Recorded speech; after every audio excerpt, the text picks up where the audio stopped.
as a young age, I was more of like lead by example. Like I'm gonna show up on time, I'm gonna get my work in, I'm gonna stay after. So that's how I lead it at a younger age. But growing up, I learned that, sometimes some people can't just learn by watching you. You have to tell them like, all right, come on, let's do this. And then at my final college, my last few years, my coach taught me like, not everyone's the same. Like you can't talk to this guy one way and talk to that guy other way.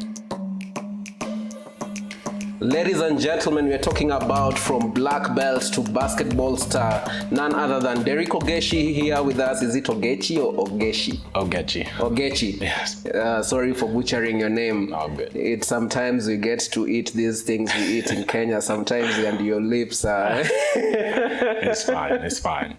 Once again, viewers, you're welcome to today's episode. And we're here at Osoita Lodge, indeed, where guests become family. And we are at Wima Sports, where we are championing sports development. Brother, before even we get to continue, first, congratulations. You guys just proceeded to the next round of Road to BL. How was that for you? First off, thank you. It's happy, that was our goal, to advance and get to the Elite 16. Yeah. It was my first experience playing on a club team in Kenya, or in Africa, to say the least. So it was a fun experience to get out there and have fun with my friends and teammates. Yeah, and you joined a team, that has come and showed different ways in which things are supposed to be done in regards to professionalism, in regards to taking basketball to the next level in Kenya, Nairobi City Thunder. How did you feel when you guys started having conversations about coming? I was actually excited, I've never had the opportunity or the chance to come play in Kenya. So like them talking to me and even like reaching out to me early, actually before the season was even over in Spain. So I was very excited to know that they wanted me to be a part of this journey and part of the experience moving forward. Yeah, definitely. And there's nothing as great and amazing as, playing in your hometown. Exactly. Your country, minus just the national team assignments. Mm-hmm. Now you're here. How has it been interacting with, your fans, lovers of the game, sports enthusiasts so far?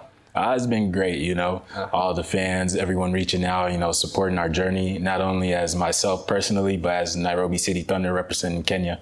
It's been great, to feel all the love. I'm sure there'll be some hate eventually, but it'll come in a good way. We'll come in a good way. Excited for it, yeah. And that's normal, right? Exactly. Yep. Excited for it all. Yeah. So probably, that those who really know you super well, mm-hmm. and they're watching this and they're like, oh, this time, is it basketball? Is it black belt? How many sports have you played? I think it was karate, taekwondo, that's one, soccer, and then basketball. In basketball? Yeah. Have you thought of trying NFL sometime?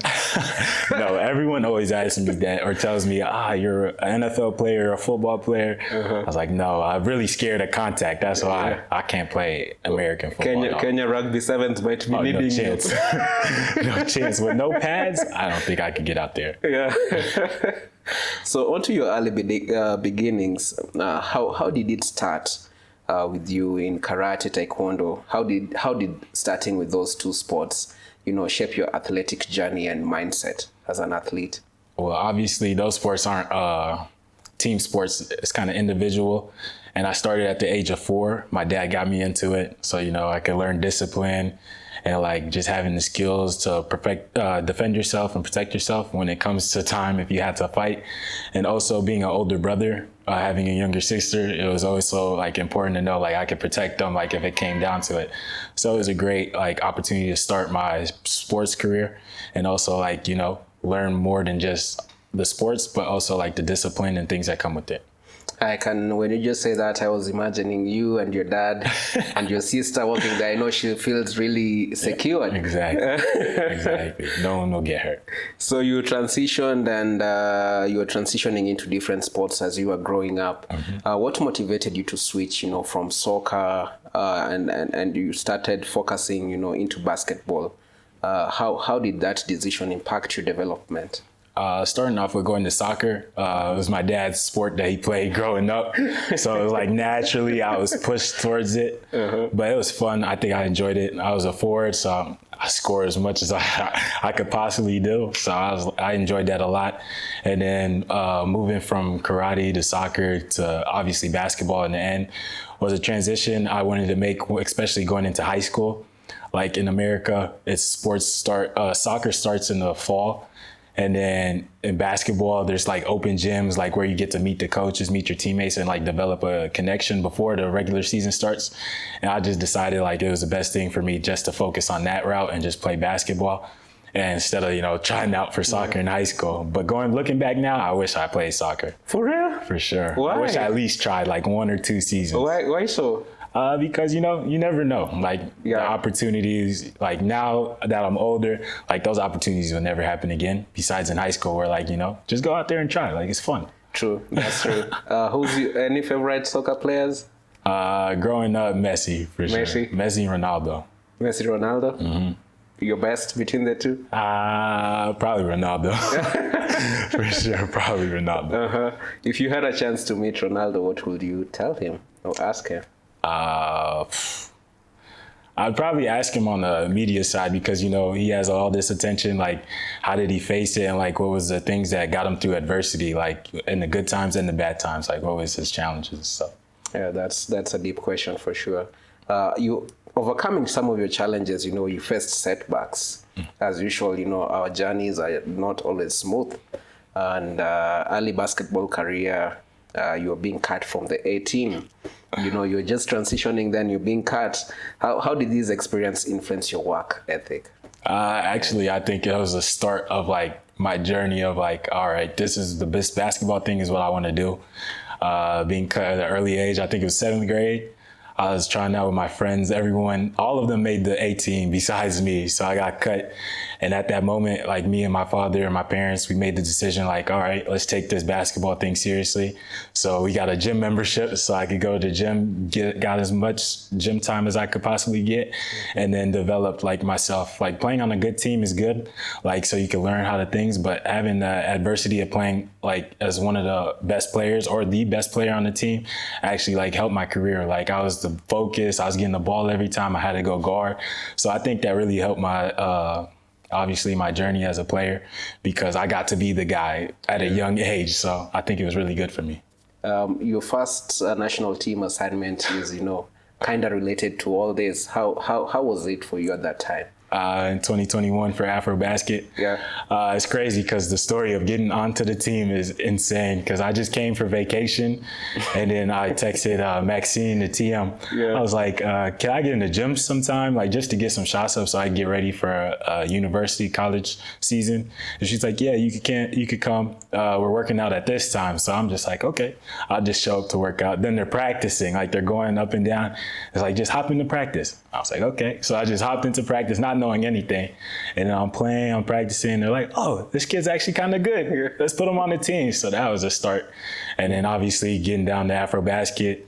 The day of the game, actually, I'm in the FIBA photo shoot. I got my Kenyan jersey on. Then they tell me I can't play. So it was like a little bit of disappointment because I was ready to play for the first time for Kenya, like represent the country at a young age. Like I still had 2 years of college left. So it was an exciting time, but also a disappointment. But obviously, I was ready to come back to that stage, seeing it firsthand. And the first time Kenya made it in 28 years, I was determined to, hopefully be on that stage myself one day. Yeah, definitely another chance is coming. Yeah, just this next few Are you ready for it? I'm excited. I can imagine. How hard you're going to, play, because right now you're in chains. You're like kind of in chains and you want to go. AfroBasket was exciting, so I can't wait to experience it myself as a player. Awesome. What was it like playing under multiple coaches, during high school, and how did you adapt, to their different coaching styles and philosophy? That's one thing that is a huge challenge to many, local players. Mm-hmm. Yeah, so if you can tell us how you managed to adapt through all that. Well, starting out, you're in a young age. You don't know what's going on. Like, they just throw you in the fire. So starting out that first year, I was playing for a coach that, he was like a run and gun, like full court defense, like let's turn them over, let's go score. So that year it was like a little bit like, you're young, so like you're learning new things. So that was like my first experience of high school sports. So that was it. And then he moves on and we get a new coach. He's a completely different style. He's like, all right, slow the ball down. Let's run plays. Let's execute. And then let's just make our offense our defense. So we score and then we go back and play his stops. So it was like it was an adjustment. Like that's not what I was normally used to. And then the third year, we got James Ware, who's the head coach now at Park Center. And he was like college style coach. He actually just came from college and he came back to high school to, give back to us younger guys. So it was like a completely different style. All right, now we're going to play like college players. Like he treated us like college players. Mm-hmm. So it was definitely like a different step up. And it absolutely helped me like further my career. So I think the biggest thing was just like learning what the coaches want and then just showing up every day. Cause, if you're there, they'll know like, all right, Derrick is here doing his work. And like, the challenges of like learning different things will obviously help you in the long run. Yeah. Leadership roles, got into almost cut into Team A, mm-hmm. You became a captain in your senior year. Yeah, actually since junior year. Uh-huh. I started out as a captain when James Ware came. Mm-hmm. So he named me the captain junior, senior year. And then when I went to the colleges, Midland College and Midwestern State, I was a captain too. So being a leader was something, as a young age, I was more of like lead by example. Like I'm gonna show up on time, I'm gonna get my work in, I'm gonna stay after. So that's how I lead it at a younger age. But growing up, I learned that, sometimes some people can't just learn by watching you. You have to tell them like, all right, come on, let's do this. And then at my final college, my last few years, my coach taught me like, not everyone's the same. Like you can't talk to this guy one way and talk to that guy other way. Yeah. Like you have to, all right, now you have to learn who he is as a person. And then now you can lead by, all right, now you can talk to him this way. And now he'll react in the right way, in a positive way. Mm-hmm. So I think that was the many different things I learned by being a captain. What are some of the challenges you experienced, as being a captain, and how did you overcome them? And also some of the inspiring or inspirational moments you had. Definitely the challenges are, most of the things that coaches are giving you is put on you. Like it's your responsibility. All right, you got to tell this guy to show up on this time and that time. And at a younger age, it's like, all right, like I have to tell you, like you have to be here at this time, or like you need to be here and do this. But then when you're getting older, it's not, now it changes where I don't have to tell you to be here on time. Like you should be a professional or like a college player and like be there. So I think like when I was moving on to those higher levels, it was like, why do I have to keep telling them like, all right, show up, like that's what you should do. But then the big challenge I think is also like the pressure, the pressure of the coach being like, all right, I rely on you. Like, this is what you have to do. Like, now show up and tell your teammates, like, this is what we got to do. So I think those are the challenges. But obviously the inspiration is like getting to know everyone, like having the challenge. No, pressure is a good thing in most circumstances, as long as you can handle it. Yep. So it was also cool to like get to know as many teammates, get to know coaches, like, and develop those relationships with all of them. And one thing I know, maybe I might be surprising you with this or getting you off guard, is in regards to leadership and professionalism. Having I know you haven't played in Kenya yet or for a season in regards to club level, but what are some of the pointers that you've seen that you've learned from Kenyan players? And what are some of the things also that you see that you'd like to point out in which we can do better in regards to just player kind of peer-to-peer observations you've made? Definitely, I've learned a lot since 2021. Like I said, I learned from the Tyler, Eric Mortoro, Victor Bosire, Electric. He is also my vet. And then now learning from Ocal, even Eugene, like my same age mates, Albert, all of us, we're learning together. But those guys taught me, like, because in Kenya, there's a different style of basketball completely. So they taught me, all right, you could be a little bit tougher, like you could be hard, like you get on the ball, like you could foul a little bit. So I enjoyed that. They told me, like, this is the style of play that we do here and we run up and down. So it was good. But then also, like, now learning the different styles, like trying to get to a different level, like the BALs. Now we're learning, all right, let's do all the physicality stuff. And now let's add plays, let's add schemes. So now we're using what we have to our advantage and now being even better, taking a step forward. So I think that's the biggest thing that we have moving forward. Awesome. Can you share your experience of being recruited by, NAIA and junior colleges? Also, if there are, young guys watching the show or guardians who'd like their children or their students to be recruited overseas, and what tips do you have for athletes navigating this process? Yeah, so obviously those ones are not like NCAA or D1s or D2s. Those are like, I wouldn't say a lower level, but a different level. So like it's not managed by the same people. But my experience getting recruited by NAIAs is out of high school. I wasn't like highly recruited. I wasn't that guy. So these are the schools that were reaching out to me. And obviously like those levels, those are 4 years. So NAIA is a 4-year school. So you're going there for 4 years, getting the same education, getting to play, just not in the NCAA. So right out of high school, those are the teams that were recruiting me. I had looked at all of them, saw the programs I wanted to get into, and obviously it was a good choice. I thought it was a good fit for me. And playing basketball in Dordt College is what the university is called, but now it's Dordt University. Mm-hmm. So it was a good place. Everyone was cool, but we just it wasn't a good fit for me at that point in time. I wanted more. I wanted to be better. So then I got recruited to go to junior college, which now is a 2-year school. Mm-hmm. And at 2-year schools, me personally, I didn't want to go junior college straight out of high school. I was like, why should I go to a 2-year school when I could just go 4-year, like be guaranteed, all right, now I got all 4 years. I have the scholarship, like I'm here, I'm settled. I just got to play basketball and go to school. But getting recruited by junior college was definitely a good thing for me personally. Is you go 2 years, you get to develop your game as a basketball player, and also you're just getting your general studies. So the same things I would do at a 4-year school in the first 2 years, I was doing it at junior college. Mm-hmm. But at the same time, I got to play basketball and develop my game, because there they just want to get you for the 2 years and get you out. So their whole goal is like to make you the best basketball player possible and get you out. So that was a very good thing for me to go there. And how was it? How's your transitional into professional basketball? How was it from finishing college and the universities into professional? I think the transition happened in college, because I made the goal that I wanted to be a professional. So then the coaches would also treat me like, all right, this is what you want to be. Like, this is the goals that you have to set.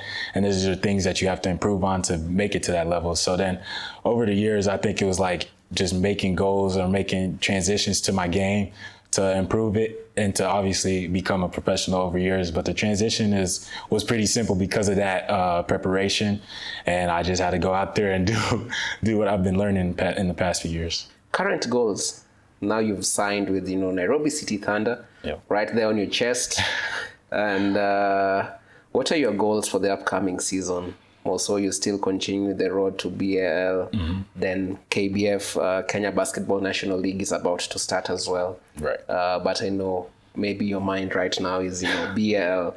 What are some of your goals? Definitely, as we're speaking, we're in the Elite 16. So our goal is obviously to make the BAL, make the push. And that's the ultimate goal right now, like focus on that. But also KBF season is here, is about to start, I think, this next week. So obviously these guys won it last year, so we're trying to make back-to-back champions. So those are the goals right there. And all the best with that. Yes, we at Wima Sports, we believe that you guys can make it into BAL for sure. Thank you. You have all it takes. Mm-hmm. And it's just about now grabbing it. Exactly. Yep. Balancing education and athletics is a huge challenge, more so in many student athletes get to face.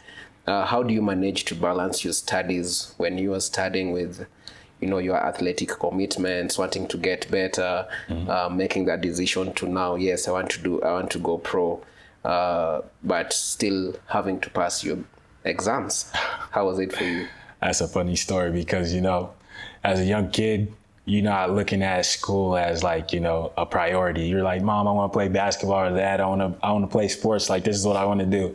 But then my parents were like, always like, all right, if you want to do this, like, you have to be good in school. Like, that's your priority.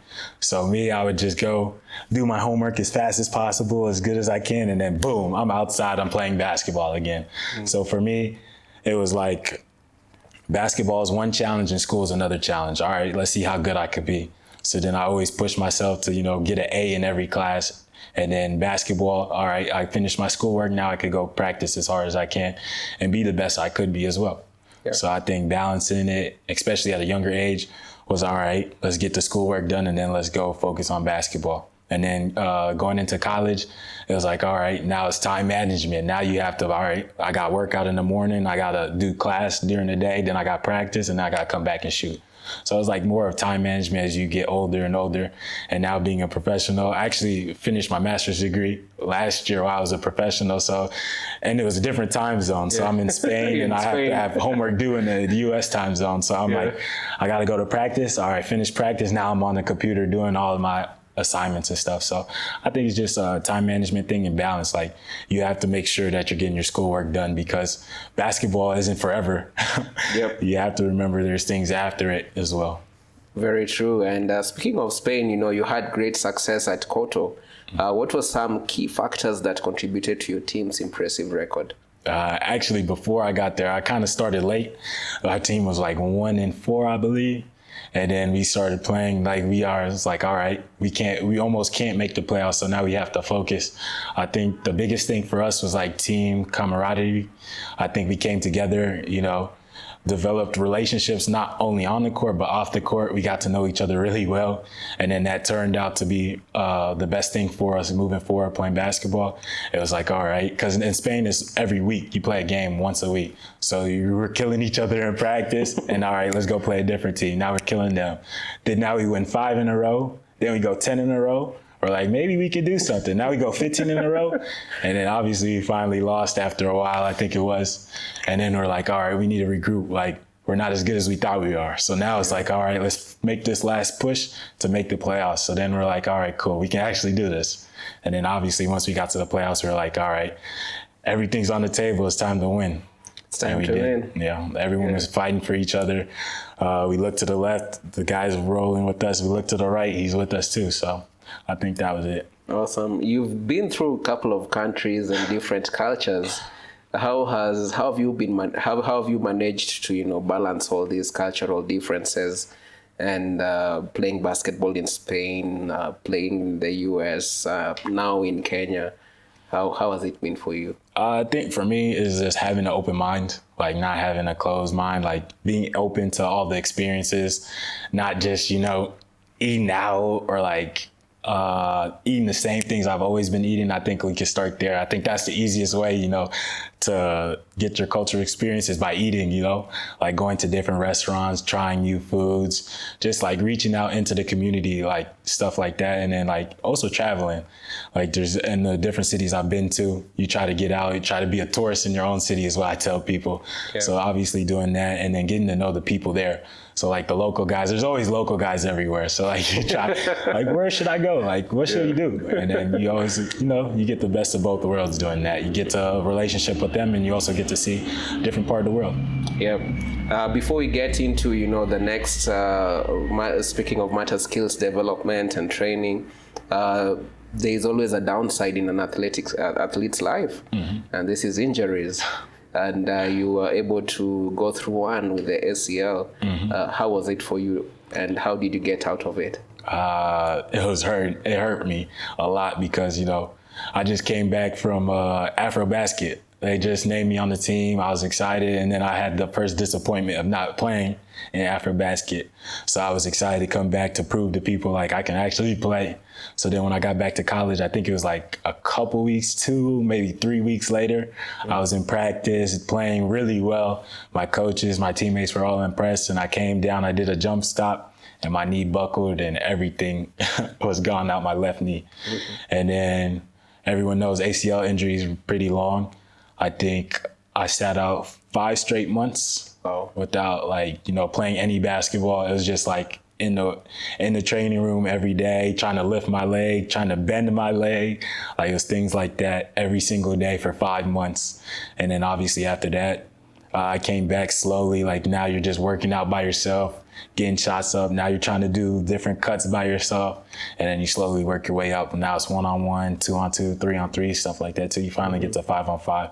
Till you get 5-on-5. Yeah. How did you handle mental health during that time?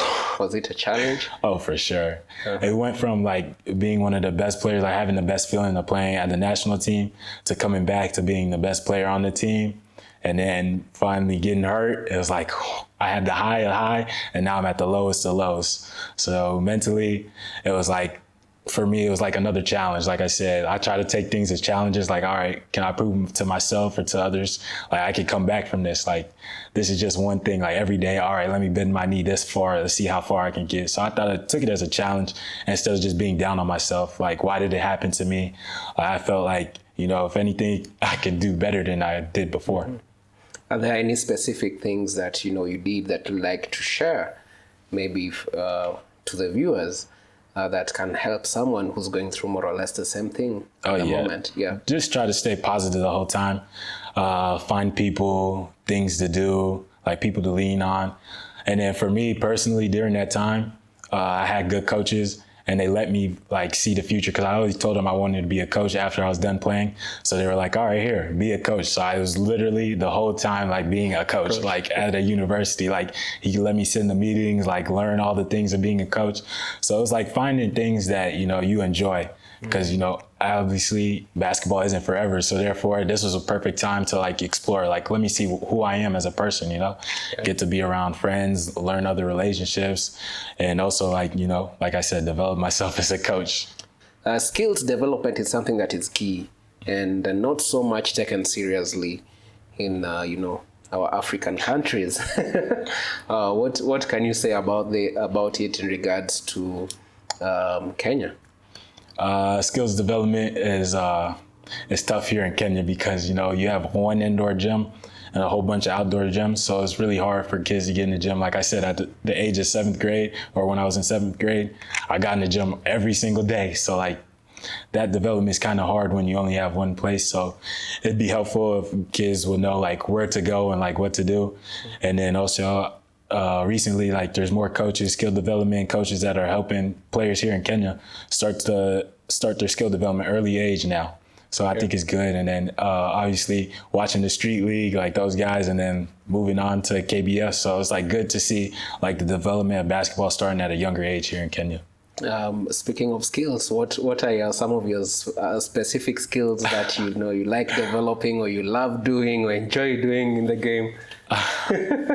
Obviously, I love shooting. I'll shoot the ball as many times as I possibly can. But as I've been transitioning to a pro, I want to be able to do anything I possibly can. So now I enjoy playing defense, guarding full court, or guard the point guard and then go guard the 4-man. So I enjoy being able to do as much as possible. Are you explosive? I'm working on it. You're working on it? I'm working on it. Okay, so you enjoy dunking too? Dunking, Not so much? I don't do that in the game, but if you see me in warm-ups, maybe once or twice, maybe after a game or practice, but that's as far as I'll go. Gotcha, no pressure. That's okay, we appreciate you. And you have some good shots. Yeah, I get to watch some of your videos online. And you can shoot, brother. I'm trying. Yeah. Advice for the young athletes. What advice would you give, to young athletes? I would definitely say nothing happens without hard work. Yeah. For sure. And then moving even further than hard work, now you have to do it the right way. And that takes commitment. Now you're committed to doing, all right, let me see, can I work on my right hand or can I work on my left hand to get it equal? And then it's like, all right, can I shoot form shots at the beginning of practice every single day instead of just going to the 3-point line and just shooting as many threes as possible? It's like things like that. I think as young athletes, like you have to learn, like develop. Can I land on 2 feet and now make a pass out to a different player, or can I land on 2 feet and score for myself? So it's like the little basics that add up to. Obviously, NBA players, they're not just out there just shooting threes right away. They're doing those little things, and they made that commitment at a young age. So they moved on and on and on. So now they did like 10,000 hours. So now they're really good. So I think that goes that way. And then discipline. I think without discipline, you can't get to where you want to go. Do you have anyone who inspires you? For sure. Throughout the years, you obviously have different coaches, people that talk to you. So yeah, I think it starts out with my father, seeing his work ethic at a young age, just seeing how he came from Kenya to the States and built a life for himself and our family. So I think it starts there. And then moving forward, there was some of my younger coaches, Chris Bierman, he was a great guy, age of 8th grade, I think 7th or 8th grade when I got cut. He took me under his wing and was like, all right, let's change your jump shot. Let's work on your explosiveness. Like, so let's change everything about you and let's get you better. And since then, I think I've been working out with him till this day too. And then the next mentor was probably Joe Bukers. He was my strength coach at first, AAU coach at first, and then moved on to strength coach and then skills work. And same thing. Still this day, I still work out with him every time I'm back in Minnesota. Enjoy his company. He calls me, talks to me as much as possible, watches the games from the high school season all the way till now when I'm pro. So he watches all the time. Wow. And then in college, it was definitely my college head coach at Midwestern State, Justin Leslie. He taught me a lot. Like I said, he let me, when I was hurt, he let me be a coach. And now still he watches my games, talks to me, texts me all the time. So those are probably the mentors I had growing up. What's the power of having a mentor? What has this done to you? It's been great, having people that you could see like what you want to become. Like these have been great men in my life, leading examples, like what I want to be eventually in the future for my kids or like for people to look up to me too. It's been like, all right, they've been there, they've done that, they made mistakes. Now they're teaching me like the mistakes they made so I don't have to replicate them, so I can be better than they were as themselves. Yeah, so looking into the future, as you said, there's basketball and somewhere. What are some of your future aspirations or your long-term goals, your short-term, both in basketball and beyond, and how do you plan to achieve them? For basketball, I would definitely say is play as long as possible. Be the best player I possibly can be, wherever that is in the world, I'm comfortable moving from place to place. So as long as I'm playing, I'm being healthy. I think that's the biggest goal, availability is the only way that you can be a basketball player. So just keep myself healthy. I think that's the best way. And then also in the future, I want to be a coach. I think that's the way I want to go. And then having a sports administration degree, I could also change over if that's not the best way I want to go or I want to change it again, then go into a front office, be a GM, like try to get players to come to my team. So I think those are the different ways I think I'll go in the future. Awesome. On to the quick fire segment questions. But before we get there, I'd like you to speak to a 16-year-old you. Looking at this camera, what will you do different? 16-year-old me. Oh, so that's like junior in high school. I definitely think I would not approach basketball differently, but also like enjoy the other side of it. Like I think I was mainly focused on basketball, but also like try to reach out. Like I said, I probably would have tried soccer, maybe try American football. Who knows? Like try different sports at that young age. And then also like get out, like don't stay at home all the time, like enjoy the company of others. And then moving forward, like just keep being you. Like don't try to compare yourself to others because comparison is a thief of joy. Like just keep doing you. Your journey is your own. It's unique. Yep. Comparison is a thief of joy. Absolutely. So true. On to the quickfire segment. Your go-to pregame meal? Definitely probably pasta. Pasta. Yeah. Whether you're in Spain, whether you're in Kenya, wherever you are, pasta. Probably for sure. College, but now, it's probably pasta. For sure.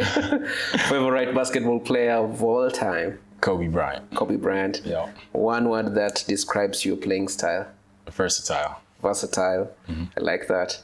If you could play in any league worldwide, which will it be? At a young age, it was always the NBA, but now I don't think I'm athletic enough, so it'd probably be EuroLeague. Yeah. What's your favorite way to unwind after a game? I like to, just relax on the couch, probably watch TV, play video game, hang out with friends or family. And, I like desserts. So I'm always like snacking on something like a cookie or a cake or some ice cream for sure. Do you know how to bake or something? Nah, I don't know how to bake. I just go buy it at the store. I think the guy behind the camera knows how to bake. He should take us for some lessons. Yeah. So, brother, it's a great honor having you. Yes. And, we celebrate you. We appreciate you. Wima Sports is all about, championing sports development. And you're part of this story of Nairobi City Thunder. You're part of this story of making Kenyan basketball great and improving. And if you had a chance to sit with the Cabinet Secretary of Sports, Kenya, what will you tell them?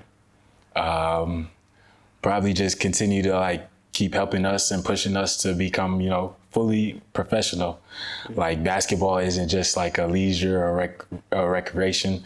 Like it's actually a place that we can make money, not only worldwide, but also here in Kenya. So I think that's a big development. I think we should look to the youth to help push us forward, not just us old guys, It's the young guys that will actually push us to being, Kenyan KBF, where guys now people are coming from worldwide, just like I did. Now there'll be more examples. People from different countries, from the US, all that will come to KBF to be that. Yeah, and KBF is the league that is growing and getting to grow in Africa. Absolutely. By 2026, Africa is set to have a youthful population of 60% of the world. So you can imagine most athletes, most young people will be coming from, Africa. So that really positions us well in a point where now the young guys, as you were saying, need to start putting in the work and to transfer this talent, their human resources to different leagues within the world. Right. Because we'll be the majority of the young. Exactly. Youthful people in the youthful continent in Africa, in the world, Exactly. Yeah. So as I said earlier, it's a great honor having you. And as we wrap it up, we usually love doing this. Now we throw back the baton to you. You have a chance to ask us one question. One question. All right, let's see. Why did you decide to have me come on here and speak? Wow. So I decided to have you come here and speak because one, you're doing all this at, the age that you are. And definitely you have lots of eyeballs on you in regards to the young people. And since you're championing sports development in Kenya and Africa beyond, I saw that your story will really merge with what we do at Wima Sports and gear it towards, inspiring the future, inspiring the sports stakeholders, and also inspiring the federations within sports. We get to interview guys across all sports, and there are lots of things that, you've shared that is going to cut across improving athletes, improving sports development within Kenya across different sports and not just basketball. So having followed you for some time, I thought, you're well positioned for that. Thank you. You're welcome. How did I do, I think? No, you did good. I'm glad to be here. I appreciate you having me here. Yeah, so we're wishing you all the best as you guys go into the round of 16 and as you pursue your personal endeavors as well. And there's always one question that our viewers always request us to ask. And I'd like one last question as we leave. The ladies are asking, are you single? Yes, right now. Right now. I hope I won't get you in trouble and have many messages in your inbox. No, I won't get in trouble. There's no worries. All right. Again, it was a great honor having you, brother. Thank you. We're looking forward to celebrating Nairobi City Thunder in the BAL for sure, and celebrating you and your amazing teammates you have right there. Keep on flying this flag high, as much as high as you can, and God will bless you always, and will still bless you either way. Yes, thank you. Looking forward to round of 16. Oh yeah, for sure. Here in the next few weeks. Awesome. Until next time, viewers, it's your host here at Osoita Lodge, indeed, where guests become family. Wima Sports, championing sports development. Salute.